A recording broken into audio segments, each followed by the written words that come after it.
এবং সাথে সাথেই আল্লাহর কাছে দোয়া করলেন, হে আল্লাহ, তুমি আমার রিজিক দাতা, তুমি যদি পরীক্ষা নিতে চাও আমরা ধৈর্য ধরব, কিন্তু আমাদের ঈমানকে মজবুত রেখো।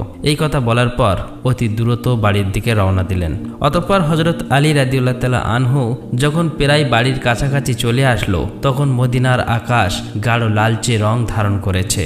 সূর্য পশ্চিম দিগন্তে হেলে পড়ছে, চারিদিকে ইফতারের প্রস্তুতি। ঠিক তখনই হযরত আলী রাদিয়াল্লাহু তাআলা আনহু ক্লান্ত শরীরে বাড়িতে প্রবেশ করলেন, আর সাথে সাথেই দূর থেকে মসজিদের নববীর সুমধুর আজানের ধ্বনি ভেসে আসতে লাগলো। কয়েকটি খেজুর ও পানি ছাড়া তাদের ঘরে ইফতারের জন্য আর কিছুই নেই, তবুও সেই ঘর যেন আল্লাহর রহমতে ভরে গেল। সবাই ইফতারের জন্য একসাথে বসলো। হযরত হাসান ও হোসাইন রাদিয়াল্লাহু তাআলা আনহুর 2টি করে খেজুর দিল। হযরত আলী রাদিয়াল্লাহু তাআলা আনহু 2টি খেজুর এবং হযরত ফাতেমা রাদিয়াল্লাহু তাআলা আনহা 2টি খেজুর নিল।